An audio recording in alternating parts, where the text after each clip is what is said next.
Bulletin की शुरुआत करते हैं 1 बजे की 5 बड़ी खबरों के साथ। टोंक में टकराव, अपहरण और फिरौती। 8 दिन से अंधेरे में 25 परिवार। बुराई पर अच्छाई की जीत, जागरण में सियासत। सीएम अशोक गहलोत जोधपुर नहीं जाएंगे। सीएम गहलोत का संशोधित कार्यक्रम जारी हो चुका है। कल सुबह 10 बजे भीलवाड़ा जाएंगे। कल भीलवाड़ा में कैलाश त्रिवेदी की मूर्ति का अनावरण करेंगे। केवी जीएसएस रायपुर का भूमि पूजन करेंगे। दोपहर 12:30 बजे भीलवाड़ा से रवाना होंगे। कल दोपहर 1:30 बजे वापस जयपुर पहुंच जाएंगे।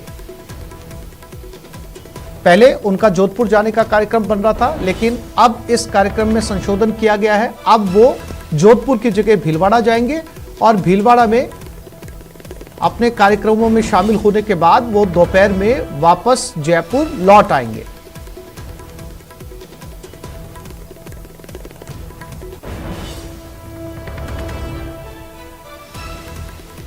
तो सीएम आज जोधपुर नहीं जाएंगे। उनके कार्यक्रम में ये बदलाव किया गया है।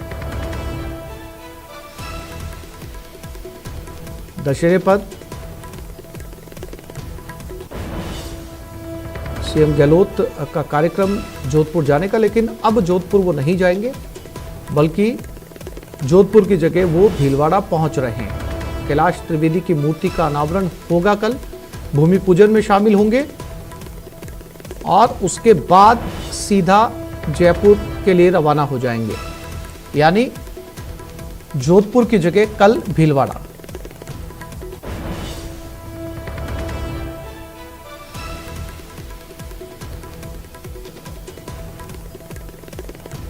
और इसी खबर पर ज्यादा जानकारी के लिए बात करते हैं हमारे संवाददाता सचिन के साथ। सचिन, कार्यक्रम में संशोधन के पीछे कोई खास वजह? देखिए, अभी तक तो वजह सामने निकल के नहीं आई है, लेकिन कुछ बैठकें हैं क्योंकि जो अभियोग है, जन अभाव अभियोग है, उसकी वो बैठक ले ही रहे हैं। ये बैठक पहले से फिक्स नहीं थी। इससे पहले 11 बजे जोधपुर निकलने का कार्यक्रम था, लेकिन 11:30 बजे बैठक की गई और बैठक अभी भी लगातार जारी है। तो संभवतः एक कारण तो ये भी है कि आज एक बैठक कर रहे हैं वो जन अभाव अभियोग की, जो एक महत्वपूर्ण बैठक है। सुखराज पारस्कर जिसके अध्यक्ष बनाए गए थे सीएम की तरफ से, उसकी बैठक वो ले रहे हैं। और उसके बाद भी कुछ बैठकें और बताई जा रही है कि जो सीएम गहलोत लेंगे। तो इसी वजह से जोधपुर का कार्यक्रम जो है वो स्थगित कर दिया गया है, रद्द कर दिया गया है। और कल जो जोधपुर से भीलवाड़ा निकलने का कार्यक्रम था, तो सुबह जयपुर से ही सीएम अशोक गहलोत जो है वो भीलवाड़ा के लिए जाएंगे। वहाँ पे पूर्व विधायक हैं कैलाश त्रिवेदी, उनकी मूर्ति का अनावरण भी है। और इसके साथ जो ये बिजली का जो 33 kV का जीएसएस है, उसका शिलान्यास कार्यक्रम भी कल जो है भीलवाड़ा में आयोजित होगा। लेकिन आज का जो जोधपुर कार्यक्रम था उसको फिलहाल रद्द कर दिया गया है। अभी सचिवालय में ही टीमों में बैठक हो रही है, मौजूद है सीएम अशोक गहलोत। तो तमाम तरह के जो अधिकारी हैं जन अभाव वियोग से जुड़े हुए, वो जी सचिन, जानकारी के लिए आपका धन्यवाद। और टोंक में लोगों का गुस्सा फूट पड़ा। बजरी ठेकेदार के कर्मचारियों का आतंक, युवक से मारपीट के बाद लोगों में गुस्साए ग्रामीणों ने सड़क को जाम कर दिया। पुलिस ने बल प्रयोग कर प्रदर्शनकारियों को हटाया है। बजरी ठेकेदार के कर्मचारियों के खिलाफ लोगों में गुस्सा फूटा है। सड़क को जाम किया, लोग एक साथ इकट्ठा हुए। आप देख सकते हैं ट्रैक्टर तक लगाकर रोड को जाम किया गया, लेकिन पुलिस के जवानों ने खुद ड्राइव करके इन ट्रैक्टर्स को बीच सड़क से हटाया। प्रदर्शनकारियों पर हल्का बल भी प्रयोग किया। मामला टोंक के निवाई का है, जहां पर गांव वाले बजरी ठेकेदारों के आतंक से परेशान हैं।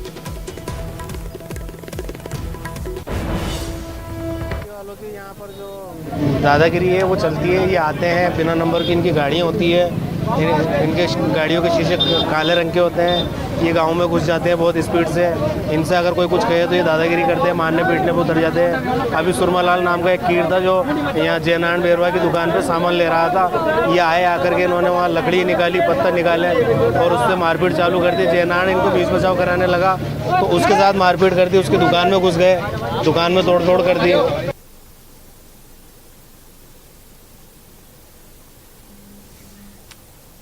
टोंक के निवाई की तस्वीरें हैं। यहां पर बताया जा रहा है कि बजरी माफियाओं का आतंक है और इसके चलते लोगों ने इस सड़क को जाम कर दिया। ट्रैक्टर से जाम किया गया, ट्रैक्टर लगाए गए सड़क पे। दौलत हमारे साथ टोंक से जुड़ गए। दौलत, किस तरीके से इन बजरी ठेकेदारों की वजह से गांव के लोग परेशान हैं? फिलहाल क्या स्थिति है? क्या पुलिस ने प्रदर्शनकारियों को हटा दिया है? जी बिल्कुल, पुलिस ने प्रदर्शनकारियों को हटा दिया है और इसमें बड़ा अपडेट ये दे दूं कि हटाने के बाद ग्रामीणों के समर्थन में कांग्रेस के नेता और पूर्व जिला प्रमुख रामविलास चौधरी वहां पहुंचे, बातचीत कर रहे थे पुलिस से। और इसी दौरान आपस में गाली गलौज हुई और जबरन उन रामविलास चौधरी को पुलिस गाड़ी में बैठा करके ले गई। हालांकि अभी समझाइश हो रही है, थोड़ी देर में क्या पूरा मामला होता वो सामने है। लेकिन कुल मिलाकर के जिस तरह से ग्रामीणों के आरोप है, बजरी रॉयल्टी नाके के जो कर्मचारी है वो आए दिन लोगों के साथ मारपीट करते हैं। जिस तरह से लोग लगातार शिकायतें कर रहे हैं, लोगों का आरोप है कि जो ये लोग हैं लोगों के साथ मारपीट करते हैं, लेकिन पुलिस किसी की तरह की कार्रवाई नहीं करते हैं।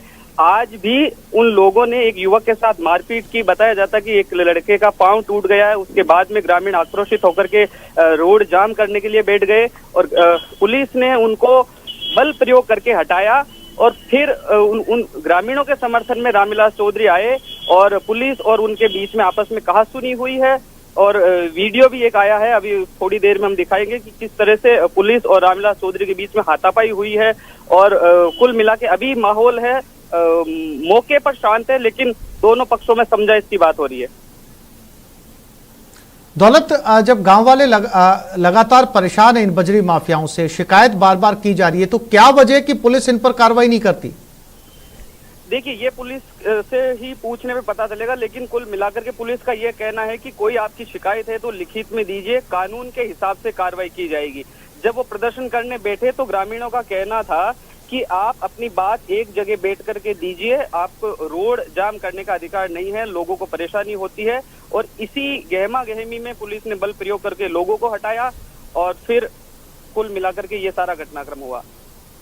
दौलत, जानकारी के लिए आपका धन्यवाद।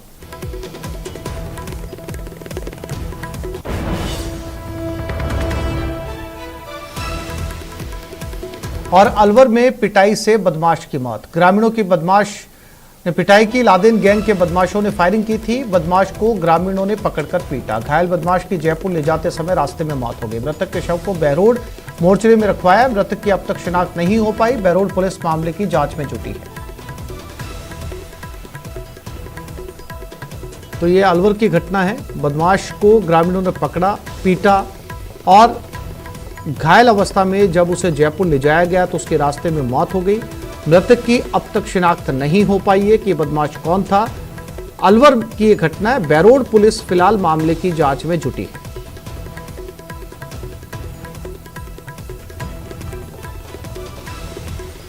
बताया जा रहा है कि यह बदमाश लादेन गैंग के बदमाशों ने फायरिंग की थी, जिसमें से एक बदमाश गांव वालों के हत्थे चढ़ गया।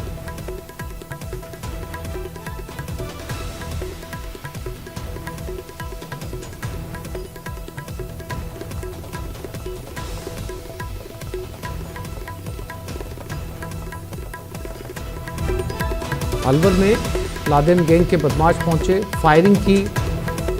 उसमें से एक बदमाश गांव वालों के हाथ लगा, उसके साथ मारपीट की गई। गांव वालों की मारपीट से बदमाश ज्यादा घायल हो गया। उसे जयपुर ले जाया गया, लेकिन रास्ते में ही उसकी मौत हो गई।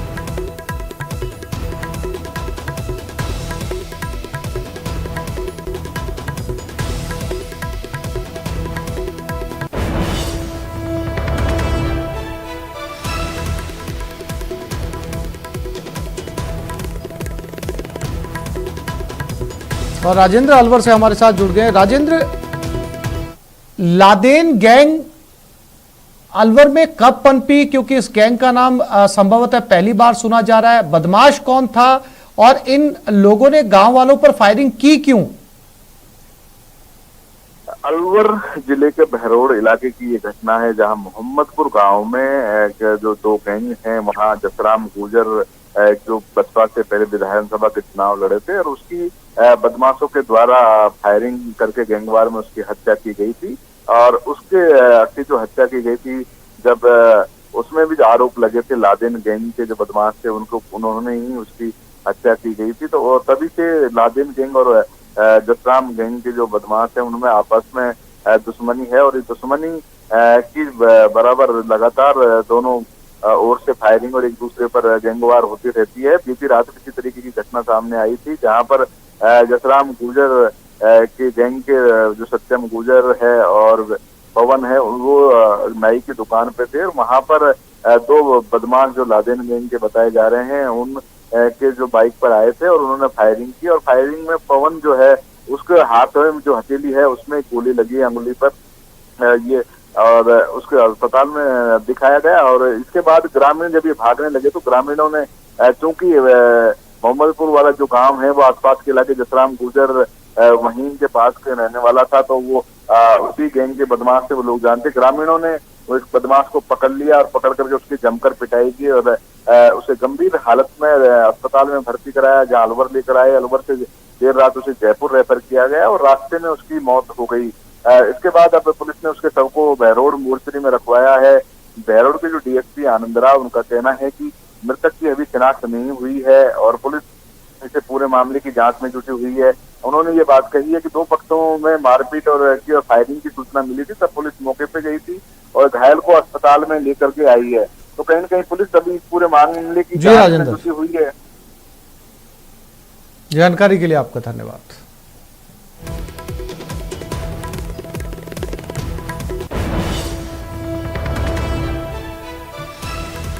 राजस्थान के बेरोजगारों की दांडी यात्रा। बेरोजगारों की दांडी यात्रा का चौथा दिन है। पालनपुर से 2 अक्टूबर को रवाना हुई थी दांडी यात्रा, आज महसाणा पहुंच चुकी है। दांडी यात्रा के दौरान कुछ बेरोजगारों की तबीयत भी बिगड़ी। उपेंद्र यादव के नेतृत्व में ये यात्रा जारी है।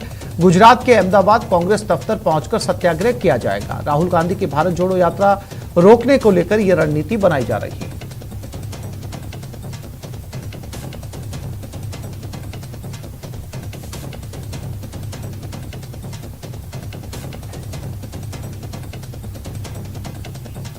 और जयपुर से बड़ी खबर, मानसरोवर इलाके में पर्स स्नैचिंग में महिला घायल हुई। पति के साथ स्कूटी से घर लौट रही थी। बाइक सवार बदमाशों ने महिला का पर्स छीन लिया। पर्स छीनने में नाकाम बदमाशों ने धक्का मारा। चलती स्कूटी से सड़क पर महिला गिर गई। गंभीर हालत में निजी अस्पताल में महिला को भर्ती करवाया गया। बालाजी विहार निवासी मीनाक्षी श्रीवास्तव जख्मी हुई। मीनाक्षी के पति स्कूटी चला रहे थे। सीसीटीवी फुटेज के आधार पर पुलिस बदमाशों की तलाश कर रही है।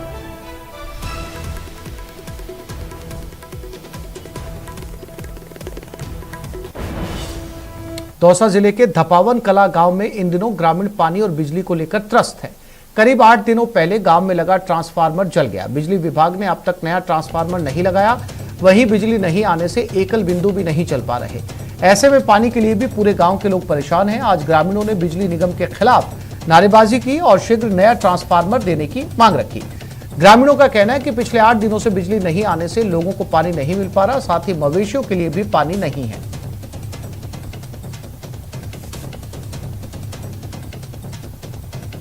28 तारीख से डीपी जली हुई है। 28 तारीख को फैलिए रिपोर्ट बना के भी भेज दी वहाँ से, लेकिन अभी तक कोई सिचुएशन नहीं है डीपी मिलने की। यहाँ पे बच्चों की एग्जाम चल रही है, पानी की बहुत ज़्यादा समस्या है गांव में।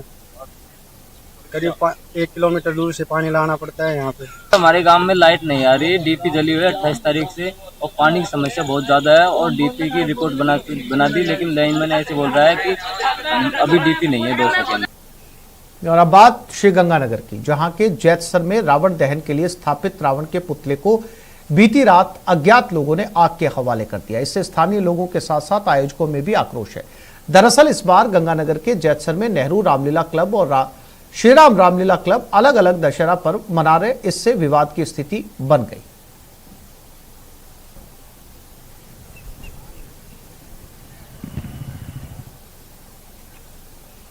अलवर के बजाज बाजार स्थित नुक्ति का कुआं मस्जिद वाली गली में कुएं में अचानक आग लग गई। इससे आसपास के क्षेत्र में हड़कंप मच गया। लोगों ने आग बुझाने के लिए काफी मशक्कत की, लेकिन नाकाम रहे। इसके बाद दमकल विभाग को सूचना दी गई।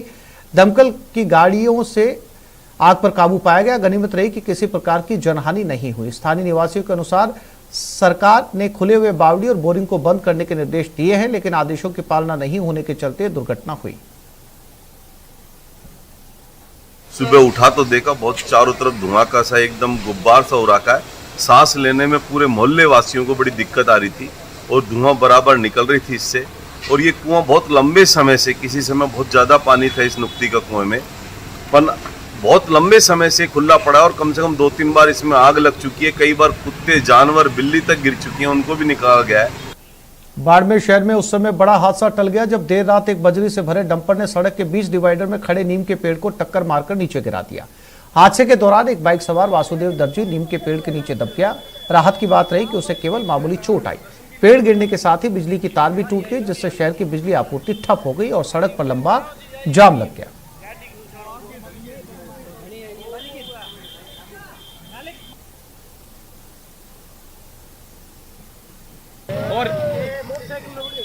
इधर तनसिंह सर्किल से रेलवे स्टेशन की तरफ जा रहा था, तो अचानक मैं यहाँ से निकल रहा था, तभी ट्रक वाले की गलती से एक नीम को तोड़ दिया जो मेरे सर पे गिरा, और जिससे मेरे सर पे चोटें आई है और हाथ पांव में खरोंचे आई है। और अरुणाचल प्रदेश के तवांग इलाके के पास आज भारतीय सेना का एक चीता हेलीकॉप्टर दुर्घटनाग्रस्त हो गया। हादसे में एक पायलट की मौत हो गई। सेना अधिकारी भारतीय सेना का चीता हेलीकॉप्टर क्रैश हुआ अरुणाचल के तवांग इलाके में।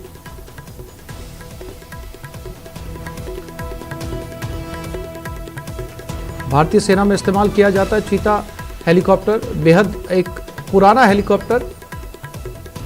पहाड़ी इलाकों में इसका सबसे ज्यादा इस्तेमाल किया जाता रहा है, लेकिन आज एक चीता अरुणाचल के तवांग में क्रैश कर गया। एक पायलट की मौत भी हो गई। राजसमंद में साइबर फ्रॉड के मामले लगातार बढ़ रहे हैं। इसको देखते हुए पुलिस ने अपनी सतर्कता बढ़ा दी है। साइबर फ्रॉड पर कार्रवाई करते हुए सीबीआई की टीम ने जिले में 17 घंटे तक लगातार छापेमारी की। जोधपुर की सीबीआई टीम ने इस छापेमारी में करीब 1.5 करोड़ रुपए, 1.5 किलो सोना और बाकी प्रॉपर्टी के दस्तावेज बरामद किए हैं।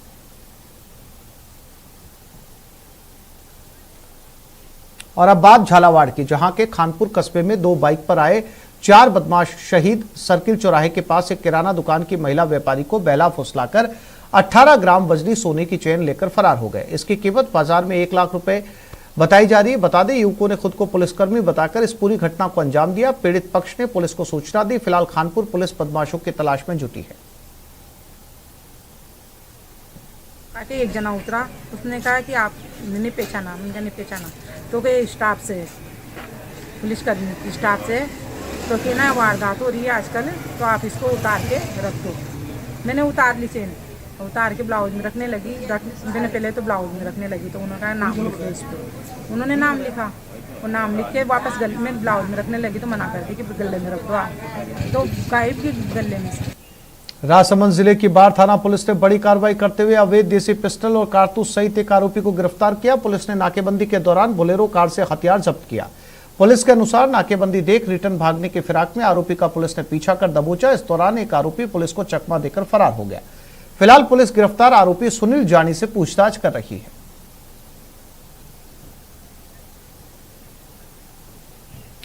चूरू के कोतवाली क्षेत्र की एक विवाहिता ने दहेज के लिए मारपीट और छेड़छाड़ का आरोप लगाते हुए महिला थाने में मुकदमा दर्ज करवाया। महिला की रिपोर्ट के अनुसार शादी के समय उसके पिता ने 35 लाख का सोना चांदी के जेवरात दिए थे, लेकिन पति सहित ससुराल पक्ष के लोगों ने फॉर्च्यूनर कार की मांग की और नहीं मिलने पर शादी के दिन इनकार कर दिया। इस पर शादी के दिन 10 लाख रुपए कैश दिए गए। महिला को उसका पति जयपुर ले आया। इसके बाद महिला का नंदोई उसके साथ छेड़छाड़ करने लगा। इतना ही नहीं, महिला पर गर्भपात करने का भी दबाव बनाया गया। अब उसका पति उसे छोड़कर जा चुका है। महिला ने इसके बाद पुलिस में कंप्लेंट लिखवाई।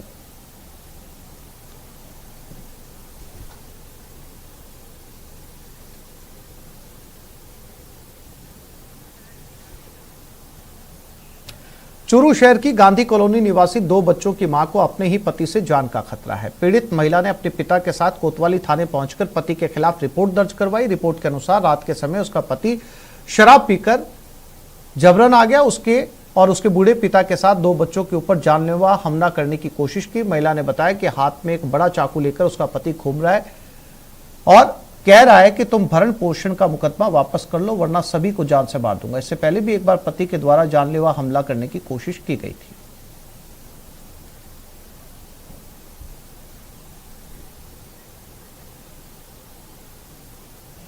मुख्यमंत्री बजट घोषणा के अनुसार चूरू जिला मुख्यालय पर साइबर पुलिस थाना शुरू हो चुका है। साइबर पुलिस थाने के प्रभारी डीएसपी राजेंद्र बोडक को बनाया गया है। एसपी दिग्गज आनंद के अनुसार अब जिले में ऑनलाइन ठगी और ऑनलाइन क्राइम संबंधी सभी मामले साइबर थाने में दर्ज होंगे। साइबर थाना में प्रशिक्षित स्टाफ को लगाकर क्राइम पर कंट्रोल किया जाएगा। साइबर थाने में डीएसपी सहित 15 लोगों का स्टाफ लगाया गया है। इसमें 1 पुलिस निरीक्षक, 3 उप निरीक्षक, 2 हेड कांस्टेबल, 5 कांस्टेबल, 1 चालक, 1 प्रोग्रामर और 1 सूचना सहायक को लगाया गया है। साइबर थाना प्रत्येक रेवेन्यू डिस्ट्रिक्ट में शुरू करने की अधिसूचना जारी होने के बाद से इस प्रोजेक्ट पे काम किया जा रहा था और आज साइबर थाना जो है उसको प्रारंभ करके और अस्थायी तौर पर सदर थाना जो है उसके बगल में एक हॉल पुलिस लाइन का अवेलेबल है, उसमें शुरू किया जाएगा। थाने का जो क्षेत्र है वो संपूर्ण जिला है और कालांतर में इसमें अधिकारी डिप्टी एसपी रैंक का थानाधिकारी होगा, जिसकी पोस्टिंग होने तक सीओ चूरू को वर्तमान में इसका चार्ज दिया गया है। श्रीगंगानगर में रामलीला ग्राउंड में होने वाले रावण दहन कार्यक्रम की वजह से यातायात पुलिस ने यातायात संचालन में परिवर्तन किया है। पुलिस के अनुसार रामलीला मैदान के पास स्थित सुखाड़िया सर्किल से दोपहर 12 बजे से सभी तरह के वाहनों का आवागमन बैरिकेडिंग लगाकर बंद कर दिया जाएगा। वहीं वाहनों को विभिन्न मार्गों और चौक चौराहों से डाइवर्ट किया जाएगा। जानकारी के अनुसार बीरबल चौक की तरफ से आने वाले दोपहिया और हल्के चौपहिया श्रेणी के वाहनों को इंदिरा कॉलोनी से होते हुए सुखाड़िया मार्ग पर निकाला जाएगा। वहीं हनुमानगढ़, सूरतगढ़ से आने वाले सभी भारी वाहनों और बसों को जस्सा सिंह मार्ग से डाइवर्ट किया जाएगा।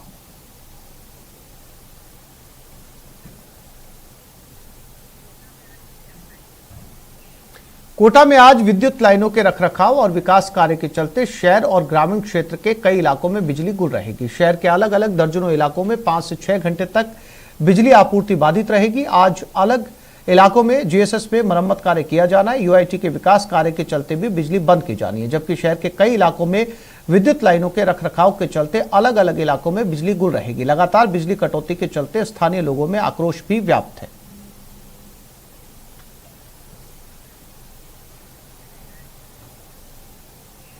और झुंझुनू में रिटायर्ड फौजी को बंधक बनाकर पिस्तौल की नोक पर लूट के मामले में पुलिस को बड़ी सफलता मिली। चढ़ावा पुलिस ने लूट का माल खरीदने वाले आरोपी को हरियाणा के गुरुग्राम से गिरफ्तार किया है। थानाधिकारी के अनुसार गिरफ्तार आरोपी अनिल वाल्मीकि झज्जर हरियाणा के गांव डिंगल का रहने वाला है, जो फिलहाल गुरुग्राम में किराए के मकान में रहता था। आरोपी ने रिटायर्ड फौजी से 37 लाख रुपए के सोने चांदी के जेवरात लूट लिए। पुलिस ने इस मामले में अब तक 9 आरोपियों को गिरफ्तार किया है।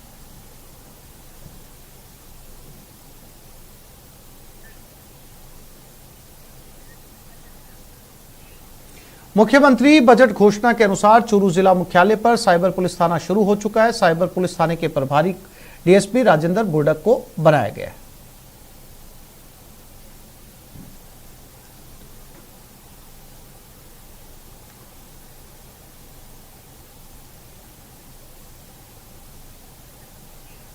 टोंक में बिसलपुर बांध में पानी की आवक बंद होने के बाद बांध से पानी की निकासी बंद कर दी गई। 42 दिन में 10.5 टीएमसी पानी की निकासी हुई। इस छोड़े गए पानी से अजमेर, जयपुर, टोंक को 11 महीने तक पानी पिलाया जा सकता था।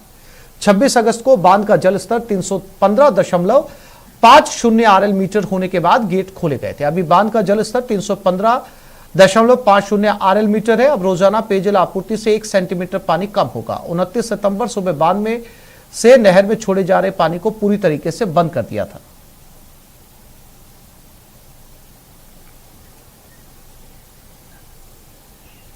हाल ही में स्वच्छता सर्वे 2022 के जारी हुए परिणामों में देश भर में 1 से 10 लाख की आबादी वाले 382 शहरों में गंगानगर 369वें स्थान पर रहा, जो बेहद निराशाजनक प्रदर्शन रहा है। वहीं प्रदेश में श्रीगंगानगर जिला 25वें स्थान पर रहा। 7500 अंकों के सर्वेक्षण में श्रीगंगानगर को महज 1301 अंक मिले। 2 साल पहले कोरोना काल में वर्ष 2020 में गंगानगर प्रदेश में 30वें स्थान पर रहा था, लेकिन उसके बाद परिषद ने कोई खास कोशिशें नहीं की।